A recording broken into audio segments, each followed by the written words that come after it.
السلام علیکم، خوش آمدید۔ ایک شادی شدہ لڑکی اپنی ماں کے پاس آئی اور کہا کہ میں اپنے شوہر کو اب 1 منٹ برداشت نہیں کر سکتی۔ روز روز کے جھگڑوں سے میں تنگ آ گئی ہوں۔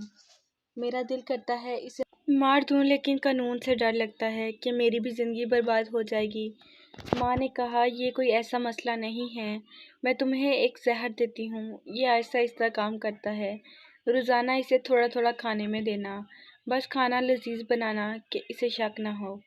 لڑکی خوش ہوگی۔ ماں نے کہا، لیکن تمہارے گھر روزانہ جھگڑے ہوتے ہیں، سارا خاندان جانتا ہے تمہاری نہیں بنتی، شک پھر بھی تم پر جائے گا، تو جتنے عرصے میں یہ زہر کام کرے گا تم گھر کا ماحول بدل دو، پیار محبت سے رہو، گھر میں امن شانتی بناؤ۔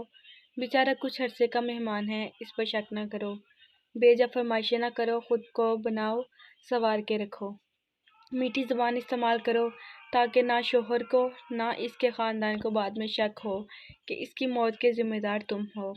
لڑکی نے کہا، ہاں کچھ عرصے کے لیے میں یہ کر لوں گی۔ وہ زہر کی پڑیا لے گی۔ مہینے بعد وہ آئی اور ماں سے کہا، اس زہر کا کوئی توڑ ہے؟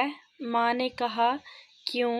لڑکی نے کہا، میں نے چند دن اسے پابندی سے زہر دیا، لیکن وہ تو بہت بدل گیا، میرا اتنا خیال رکھتا ہے، مجھے اتنی محبت اس نے دی کہ میں شرمندہ ہوگی، یہ میں کیا کرنے جا رہی ہوں؟ ماں، میں اسے چند دن زہر دے چکی ہوں، اب کیا ہوگا؟ ماں نے کہا، کچھ نہیں ہوگا، وہ ہاضمے کا چورن تھا، اس کی زندگی میں زہر تو تم تھی، کسی رشتے میں یہ زہر میاں ہوگا، کسی میں بیوی، لیکن خاندان میں بڑے بزرگ بہرحال ہاضمے کے وہ چورن ہوتے ہیں جو رشتے کی اس ہانڈی کو ذائقہ اور جینے کا سلیقہ دیتے ہیں۔ جزاک اللہ۔